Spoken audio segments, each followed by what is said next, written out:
They do this in all thing. They start with the difference and then interrupt the part so that this kind of goes and not and up. So then you have to like move this down and that group says stop there and then it came back. But that's not the place now. Yes, it's on the yeah, I think it's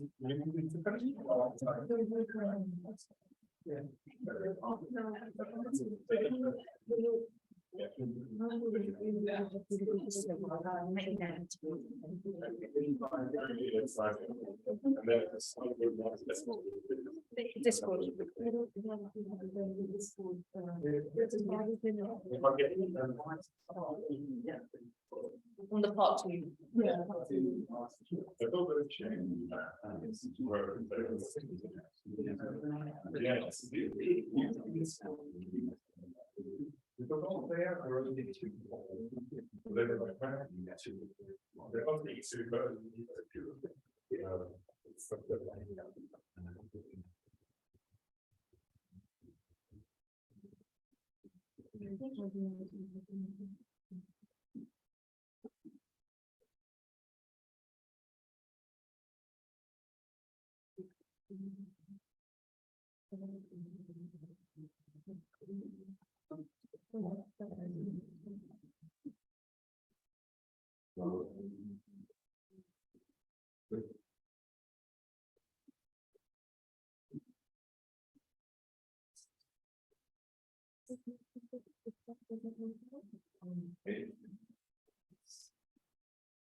Great. So let's get going. So this is going to be the little bit of an outlook lecture. So we're making this the last lecture because we're basically out of material.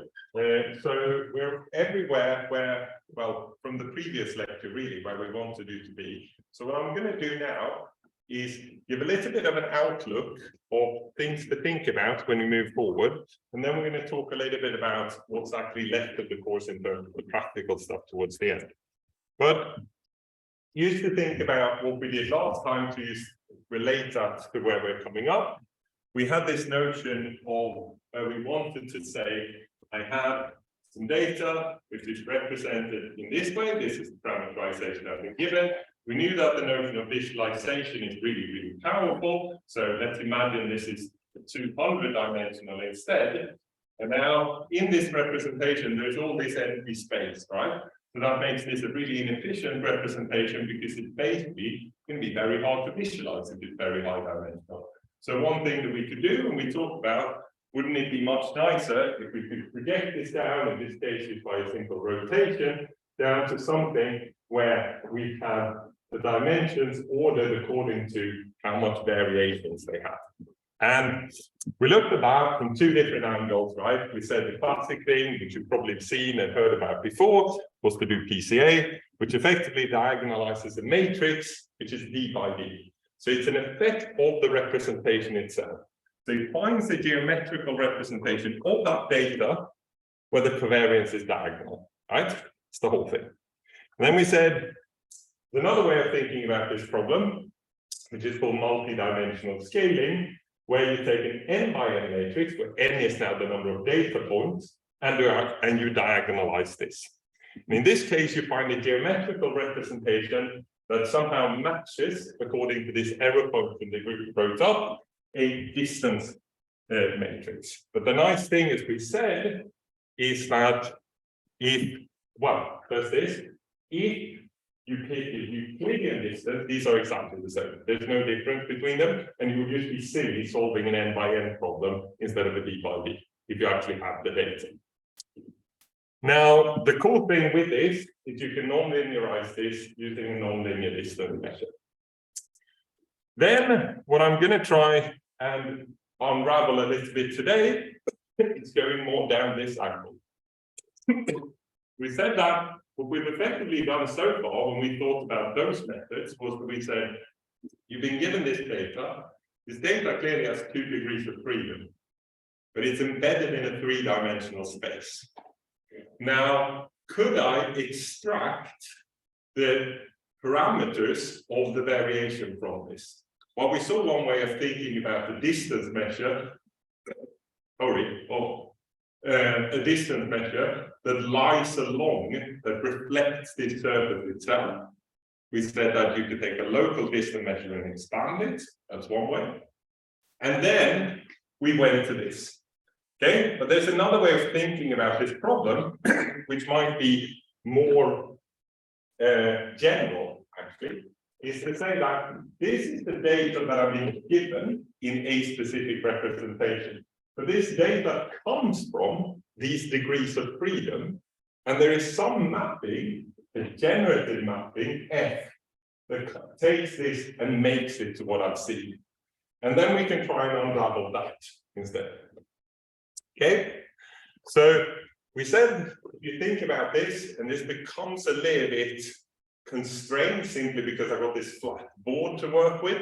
What I really want is my y-axis here to be about 10-dimensional, but it's just going to be a mess, and we're not going to see anything there, right? So the problem here is we've been given y values, and then we say, what I want to do is give each y value an x value, and the function that goes through them, right? Right? That's effectively, if you think of this as the 3-dimensional Swiss roll, I want to have the 2-dimensional thing here, and I want a function that effectively makes that a Swiss roll, right? I want a plane here, I want a Swiss roll up there, and then I want a function between them that makes that Swiss roll, right? That's what we would want to do. Okay, this is clearly a very, very ill-posed problem. So we have to come up with some form of preference for the solution that we want, right? I can take this thing here, and I can just put these abacuses or these balls on this abacus in every possible position, and I can guarantee you there is a function that connects them, right? That's always true, whatever I do, right? So this is superimposed. So we dealt with that before when we thought about the generalized linear model. So then what we said was that we started off just like this, right? This here was your generalized linear model, where your probability distribution, the form of this, was defined by the assumptions that you made about the specific model, right? They all led to something like this, right?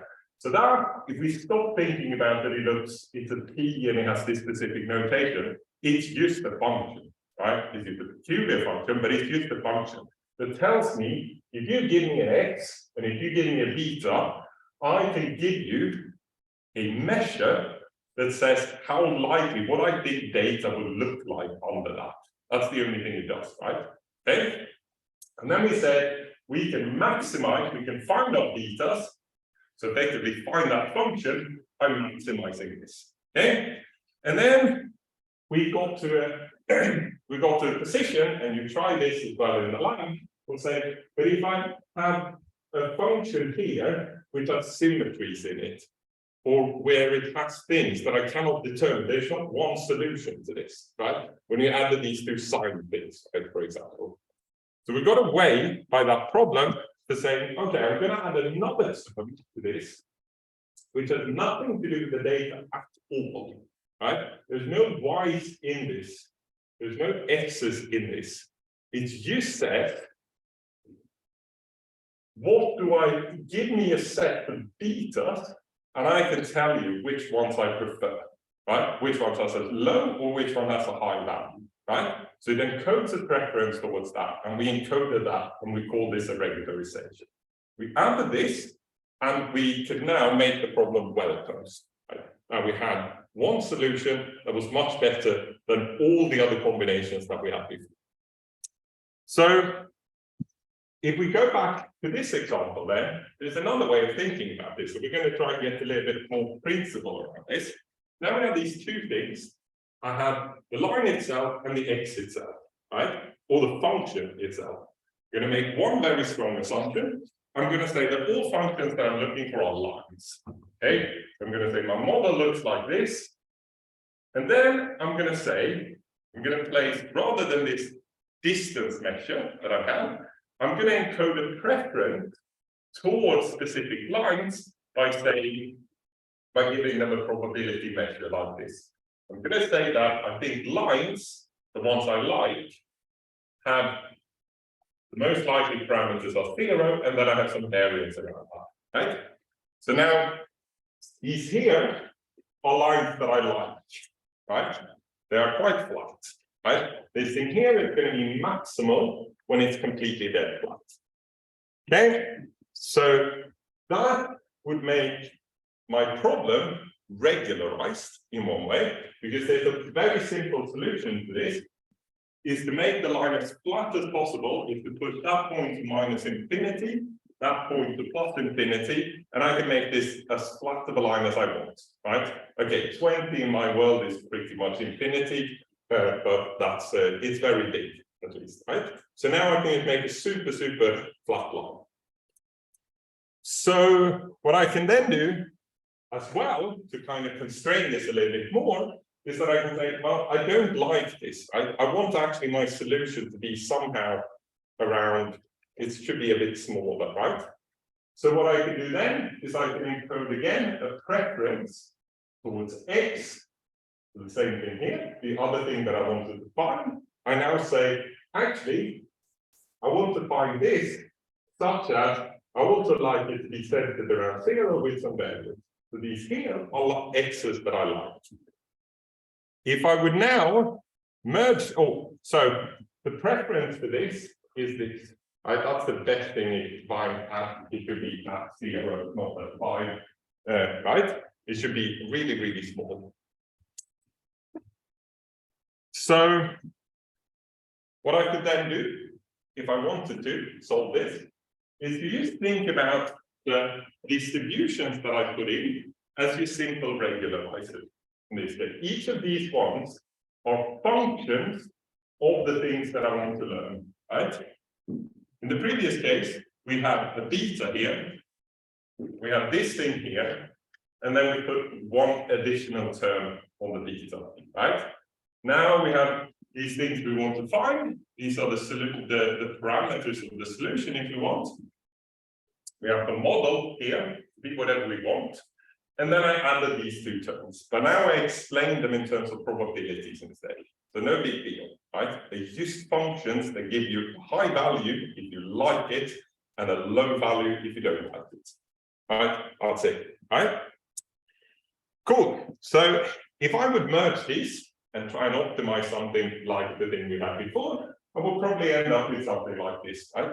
They take the two extremes, they pull in slightly different directions, they have to agree, okay, you can't get everything that you want, you can't get everything you want, let's just do it in the middle, right?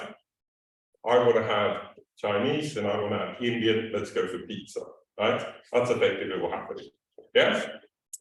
Cool. So, what I try to give this as an example of is that pretty much any machine learning problem that you're ever going to find is inherently ill-posed. You're always going to have these issues all the time, So the important thing then is that we have to put in these regularizers in order to somehow find a solution, right? So the interesting thing then is that if we look at the line we had before, if I just gave you this solution, you have to extend this to something much more complicated. But if I just gave you this one, and I didn't tell you what these two were, you can't interpret this at all, right?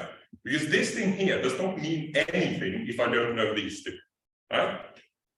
So it's really, really key that we end up in a scenario where we provide a model, where we provide some predictions, that we know what assumptions that we put in to do them, right?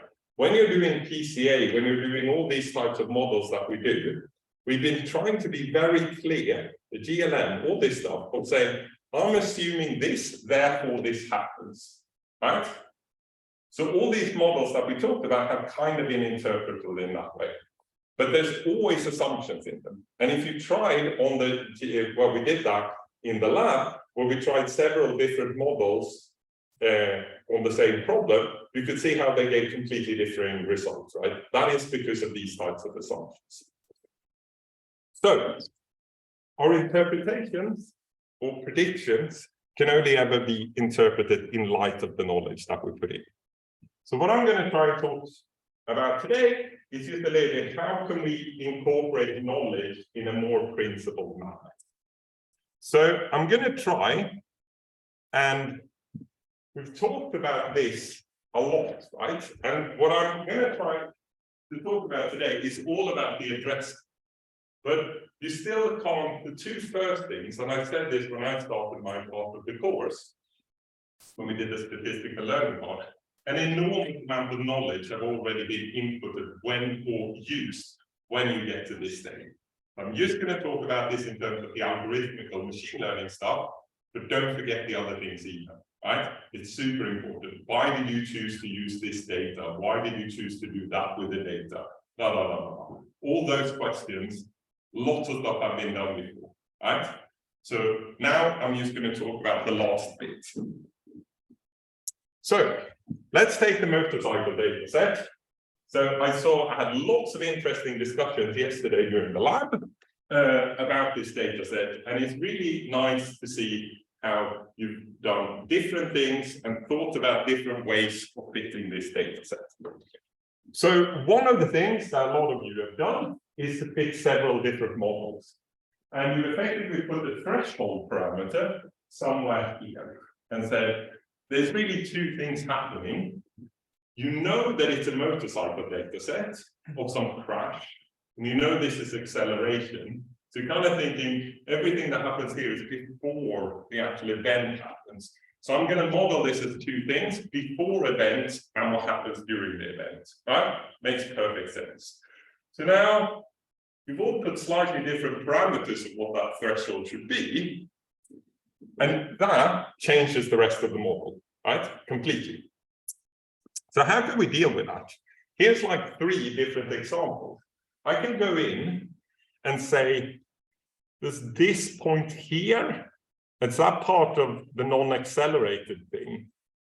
Or is this point here something that, you know, it looks like I can connect that to this point if I wanted. So that could be the slope starting. Or, you know, you can see all these questions that pop up here. And each one of them is going to fundamentally change the way you do your prediction, right? So how could you deal with that? Well, now what we could do, again, of anything that we're slightly uncertain of, we could put the distribution over. What I could do is I could say this, I'm going to call this threshold is T, and because I don't know it exactly, I could say, well, I think it's kind of around 15. If one of you comes in with a threshold that's 50, I'm just going to say, no, I don't think that's right. I don't think that's just noise. Right? If someone says it's 1, you'll have to really convince me about that. Right? Just looking at that data, it looks like it's around 50 to me. So that function here encapsulates exactly that behavior, right? It's just a weight that says, how likely do I think the threshold to be a specific value? Is it the function of that? So what, in effect, we've done is that instead of thinking about that variable as a deterministic variable, it has a value, we think about it as a classic variable. We say this variable follows some distribution. It's something that I'm uncertain of, so I'm just going to give it a range of values, or I'm actually going to give it a belief of what I think each one of these values are. Right? Okay. So what could you do then? That's an ID. Let's say that you have this function. This is here the function that you've implemented, where you've set this threshold to something. Right? Now, what I could do is I don't really want that one because I want that to reflect my belief in the variable. Right? What I could do is I could take this belief that I had in T, and then I could, for each model here, for each different T, I can scale that with how likely I think it is, and then I just take an average of it. Right? That makes perfect sense. If I do that, I'm going to get something here which does not depend on T. Right? So now you have your model. This is going to be exactly the same way as before. It's just an average of loads of them that are weighted according to how much you believe in them. So this there is just the concept of marginalization. So we're now going to talk about this a little bit more, because I just want to highlight some issues that leads to think, or the benefits first, and then we're going to get to the issues by doing things like this, right? But now you're just getting an average model that itself encapsulates your belief in this. So when you would report this model, you wouldn't say, oh, I created this and I put T equal to 15. You would say, I put in this belief that T could take these values. And then you have a model here. Right. So, just very, very quick, because we're going to talk about probabilities now, and I just want to make sure that we talk about things in the same words. So, we have a joint distribution. So, this is a distribution between multiple values. You can say, for example, this here is the distribution where the x-axis is the t value that you picked, and the y-axis, or the y-axis, is actually the probability that you get for a specific prediction. Right? Now I have the joint distribution of those two variables. It looks like this. If I integrate out one variable, in this case, everything on the x-axis, I get a marginal distribution there. If I do it over the other axis, push it down like this, I get a marginal distribution there. And then this here is the conditional distribution. That is taking the blue line, which implies I know what the x value is, what is the distribution of the other one. So if you want to think about your GLM modeling problem, this here is the joint distribution of your GLM model's prediction and your threshold, right? This here is picking the threshold to be one specific thing, right? And that variable there is the averaging that we talked about, right? Where I just average over all possible predictions, and now I get that thing, right? Or all possible thresholds, right? Does that make sense? Cool. So then you just have the same good old two rules, the sum and the product rule of this. So what I wanted then to talk about is the concept that we just done of marginalization. So what I have here, I'm changing the notation slightly to move away from the motorcycle data and just make it completely general. I have some form of data domain, D, which I want to model. I've written up a model for that has a set of parameters theta. So if this distribution here, this function here says that if I know what theta is, this is how the data should look like. So that is saying, for example, if I know the betas, that's how I predict on that. Right? Now I don't know what the theta is, exactly as the same way I don't know what the threshold is, so I average over them, right? Like that. And then I get this thing that doesn't contain this variable, but reflects all the knowledge I had in that area. So the interesting part of this is this bit here. So the theta here, the P of theta, is my knowledge about what the parameter should be. And the d theta is a measure. So it's the canonical measure where, when I was taught integrals, I was taught it like this. You have some space, and you make rectangles, and then you shrink those rectangles, right? And then when they're infinitesimal, it's d theta, right? That's effectively what we do, right? Okay, so here in this case, what that means is that we take the space of theta, and then I split this up like this, and then I put that each theta that I've taken for this kind of thing, I plot that into a probability distribution, which is going to say if this is going to be somewhere between 0 and 1. And then I use that to do my model. Another way of thinking about this is that this here is actually a transformation of the space theta, and then I have another measure of this. Well, I'm going to try and show you a graph of that. Okay, so here I got theta. This is how much I believe in different values of theta. Yeah. Now, if you compute, so these values I believe in a lot, right? These values very little. The blue line here is the cumulative distribution. So it basically says at any point here, the blue line is taking all the red mass that I've seen before that. Right? Okay. So now on this axis here, I have the converted or transformed variable. So now you can see this part here has very little red mass. Now, if you look at, if I take a theta value here, that means that all these original theta values will occupy this much space here. Right? Can you see that? This here is theta values that I really believe strongly in. The gradient of that is going to go up massively, which means that that part of the theta space in the theta prime is going to be stretched. Right? This tiny bit here, or tiny bit, so this bit here, is going to occupy a massive range in that space. And then what you do is you compute the integral over this space. Right? So when you chuck these small values, this space now, you just chop up with these rectangles, and then you sum it. So effectively, what a distribution does when you marginalize something is you transform a variable. That's the only thing it does. It makes the space of the stuff that you think is probable much bigger. And the space of the stuff you think is not very probable at all, very small. And the part which you actually think it's 0, it removes. Right? That sounds like a very sensible way of reparameterizing a problem, right? Yeah? So that is what the concept of marginalization does. Good. So another graph to just show this. So in this case, I've got a very simple problem or a model.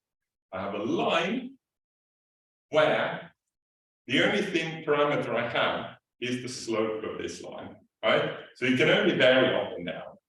And then I have a noise model, so I have a likelihood function that says it's plus minus something around that. Maybe it's Gaussian. Right? So it says that if I knew for this function, if I knew what the line parameter was, well, if the line parameter is this, I think beta lies behind there and lies behind there. Exactly the same way as your threshold, right? Exactly the same thing, right? If you knew the beta parameters, you knew the threshold, then you'll just have one of these. Then I specify 3 different distributions of what I think likely W's are. And then I compute this integral, and this here is now the distribution over y. Right? So effectively, I take the red one, now I say, you know what, there's only a really small set of negative values I think this is, it's quite constrained, I've got a strong belief. Then this thing here is effectively going to be, all the models are going to be averaged in this region. If I have this vague belief, well, now it's all over the top. Right? So that's just the visualization of this. Good. So, why is this useful? You saw how it was useful to use an average, right? It kind of makes sense, right, for the t variable. We can do another really, really cool thing with this. And that is, say that you've got 2 models. you've got two generalized linear models and you don't know which one to pick. Well, this distribution here can actually be really useful for exactly that. So let's take the linear model I had before with just, I don't know the slope. Now I've computed this for a specific distribution of what I thought the lines were. The same thing, I like these, I don't like these. Right? If it's going to be something that wiggles around like this, I'm going to get a lot less of these and a lot more of this. So something like that. Right? Okay. Let's take another model. Here's a linear model with 3 basis functions. So it has 3 parameters. Now, I have some prior probability. Again, I think they're probably around 0 and with a little bit of width. Now it generates this. That thing and this thing looks fundamentally different, right? They place model, if you want to call it that, the average model is going to look very, very different in these. Fundamentally different. Can we use that concept? We can definitely use that concept, and we can use that concept in a really powerful way. So you've probably heard of something called Occam's razor. So Occam's razor said that given 2 explanations that are equivalent in terms of their performance, given 2 models that can predict equally well, which one should I choose? Well, Occam's razor says you should take the simplest one. Let's not dwell into philosophically what it means to be simple, but let's say one notion of simplicity is if you have a model that has 10 parameters and one that has 3, if the one that does 3 does equally well as the one that has 10, you will pick the one that has 3, right? Generally, right? That's one notion of simplicity. Now, these 2 distributions, I can actually compare because they're over exactly the same thing. The parameters are gone, right? This one at 3 and this one at 1, but they place mass completely differently. So, because this is a probability distribution, it needs to sum to 1. This thing sums to 1 and this thing sums to 1. Which means, if you see some data points, a set of data points, and you put them in here, and you evaluate that distribution for it, one of them is going to be higher or lower than the other. And you should pick the one that's the highest. I'll try and explain this with a plot. So this plot here is called, we refer to it as the David Mackaye plot. David was a professor here. Wow.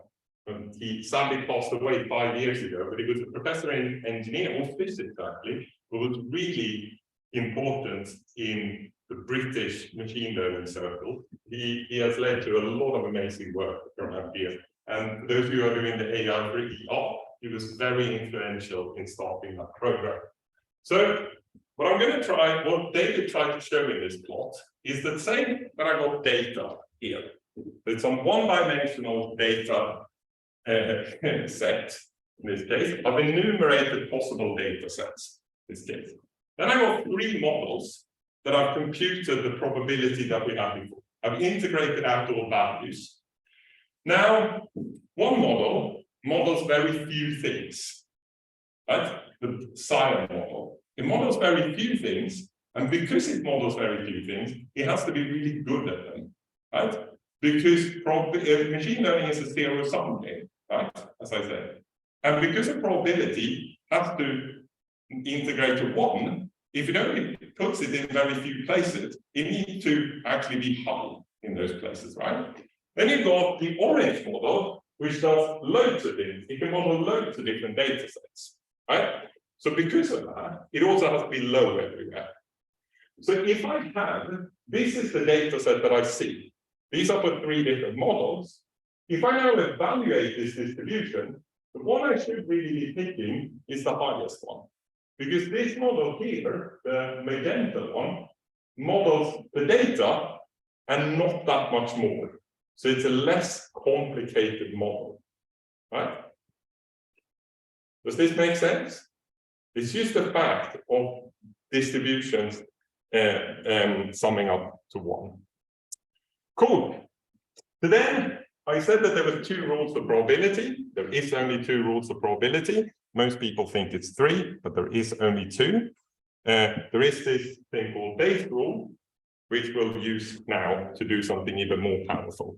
So base rule is not a rule. It is 3 lines of algebra. Product rule the other way around.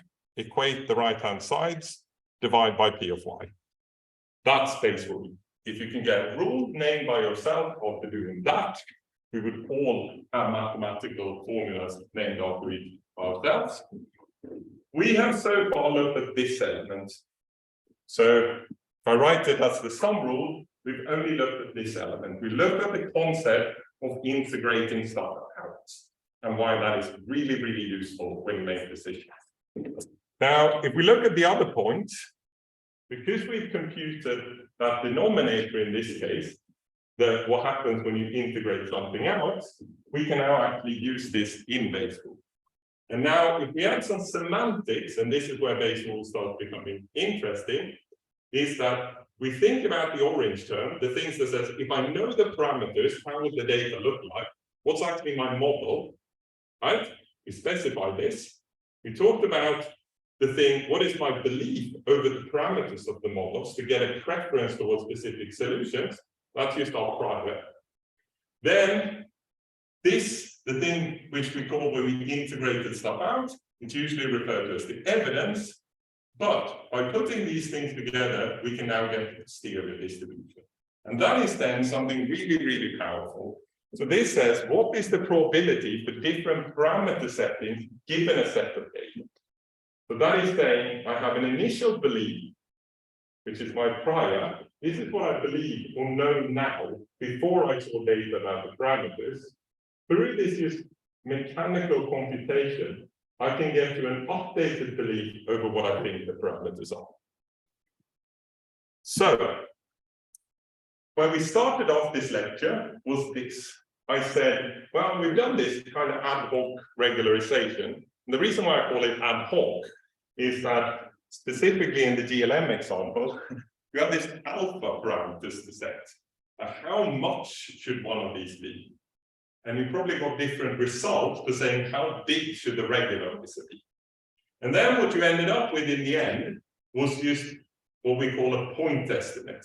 So it said X, and in this case, X and W should just be this, the end. It doesn't say anything about your strength of belief in that parameter.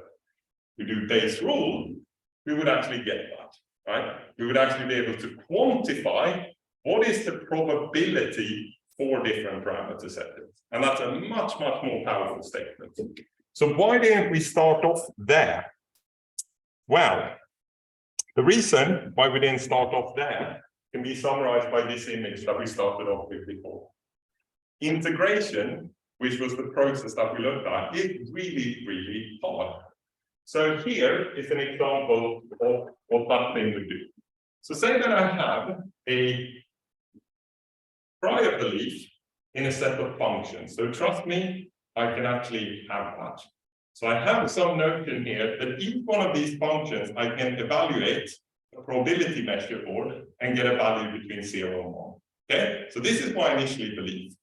And I see one data point, and now I say that every function now, what effectively this integration does is that it tests, one way of thinking, it tests everything that walks through of these that goes through here, and then it gives everything else 0 probability. That's effectively what's the end of that mechanical process that we saw. So think about writing a for loop for these, and I can tell you, I can give you infinitely many values in this set here. Writing a for loop as an if statement that says, if go through point, then not 0, else 0. That for loop is going to be very, very, very long. It's going to be infinitely long in this specific case. So the quote here from Simon Laplace was that nature laughs at the difficulties of integration. And another example of this is highlight where this comes up super, super quickly. So let's do a super simple model. So what I want to do is that I want to take this image and I want to segment it into foreground and background. we can build a model for this very easily. What we do is that we say that there is a binary image, X, that is either foreground or background, and this thing here has generated a colored pixel. And what I want is the background and foreground mask, right? Okay. So if I would want to do this integration of this, say that I have a belief in how different backgrounds look like, I would have to compute this integral. Now, there's only a finite set of background images for a specific resolution, so it's actually a sum, right? This integral just becomes a sum. So X here is the possible binary image. Yeah, and then I have a model that says, if this is the binary image, this is how likely I think this image that I see is to have come from this. Okay, how many elements do we have in that sum? My example is the first iPhone with a camera, had a 3 megapixel camera. The number of elements in that sum is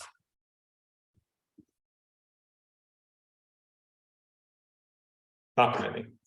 Okay, so you don't want to write that loop, right? You don't. It's very large. Just to get some numbers, number of the atoms in the universe is supposedly that. Age of the universe in seconds is apparently that. So you simply don't want to do that. So effectively, what we have in this case is that we got an intractability.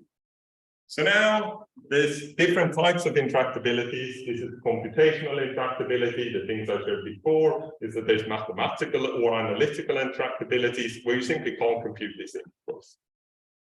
So this is the double annoyance of doing machine learning. Not only is our problem ill-posed all the time, so we need to put in stuff to regularize it. These things that we put in is biases.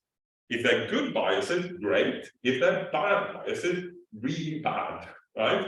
But not only that, once you have those things, actually pushing through the whole notion in a nice principled manner and doing base rule is simply most of the time not possible.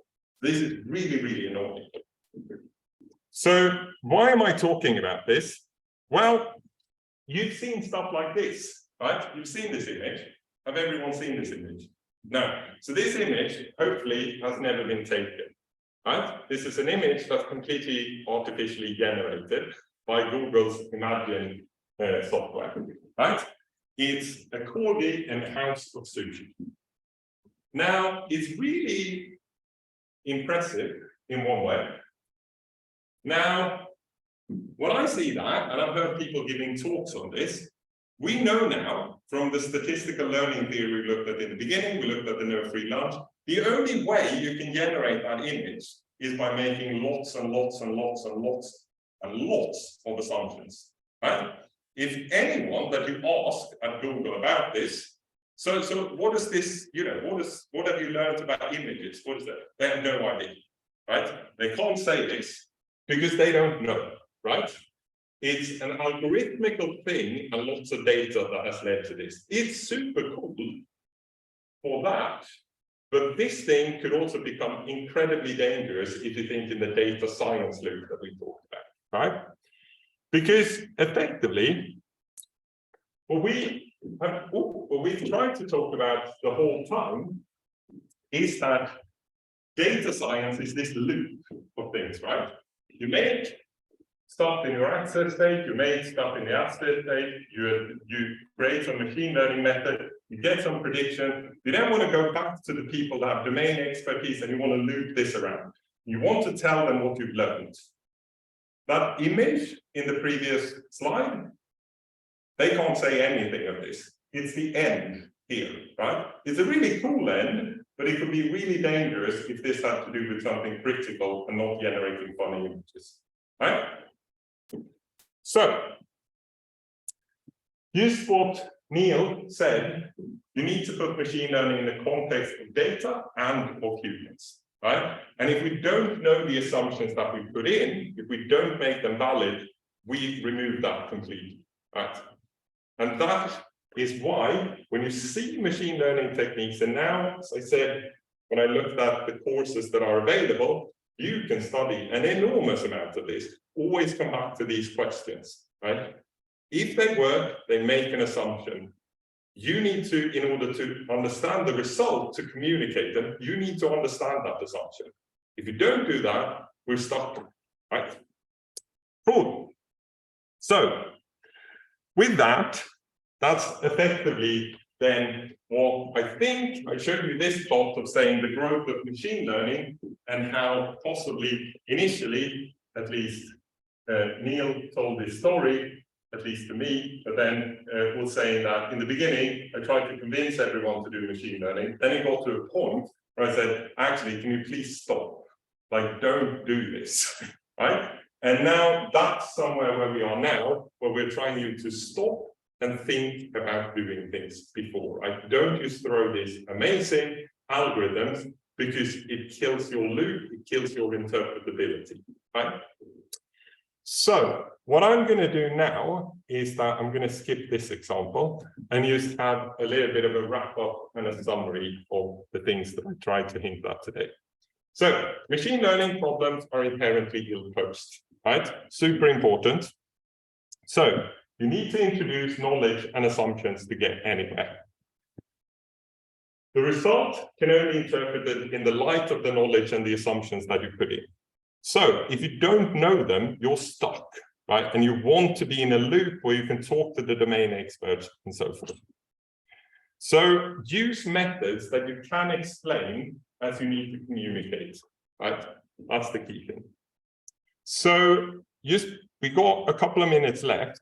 So the things that we wanted to talk about now was the two things we got left in the course, which is tick 4 and the final submission.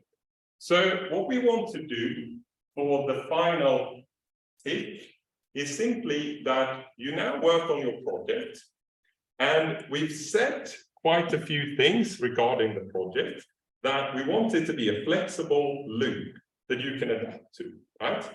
So on the final tick, what we're going to do then, we're not going to give you the questions that we're going to ask you until you come into the tick section. And then we're going to say, oh, can you give me a prediction of this and this and that, right? Now, if you have a flexible loop, you can say, oh, I didn't think of that, but actually, slice, you can give us a prediction. Then you have a system which is adaptable, right? If you have a system that requires you to do 15 hours of compute, well, we only have 1 hour, right? So you have to have this fast, flexible loop. So that's effectively what that thing is tested. And then we got the final project, right? So how to do this? It says, alongside your implementation, you will provide a short repository overview describing how you've implemented the different parts of the project and where you've placed those parts in your code repository. You will submit your code alongside a version of the notebook that will allow your examiner to understand the reconstruction and reconstruct the thinking behind your analysis. So the key thing here is actually to where you compartmentalize things, right? There's stuff that someone would want to see and be able to edit. They should be in the notebook where you exemplify things. There's stuff that just does things behind. They should be moved and put in the library. And it's that decompartmentalization that's really, really important for this. And the way to think about this is that your notebook should tell a story, right? It should be a narrative of how you've done things and how, or not how you've done things, but how you think about this problem, right? It shouldn't simply be, look, here's all this code I've written, and I want to show you how impressed you should be by all this code I've written, so I put this straight out in the notebook. No, it's just going to annoy me when I look through 30 of them, right? And also, if I'm a data scientist, I'm a domain expert, and I've paid you lots of money to do something, I don't actually care about that. I care about the predictions, your analysis of it, why you've done certain choices, so I can say, that doesn't make sense at all. It can never be a negative value. That does not affect your grade.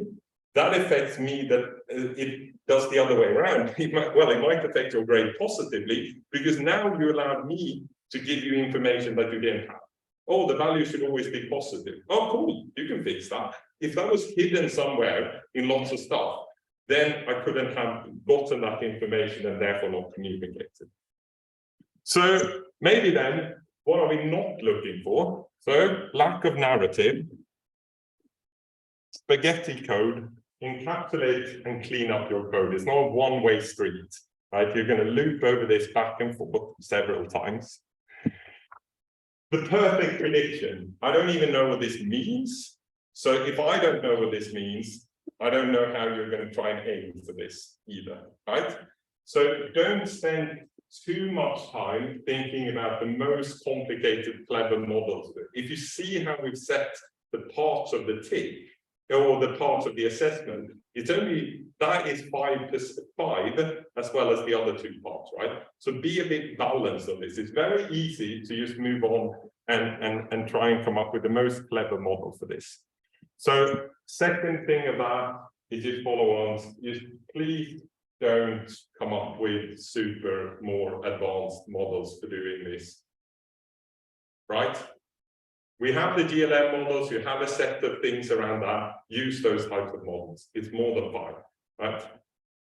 Good. So with that, we're just going to end, and we got the session tomorrow. And for those of you who were ticked, we messed that up with the deadline. But for those of you who were ticked before, we're just going to be there to answer questions about the continuation of the project. And that's it.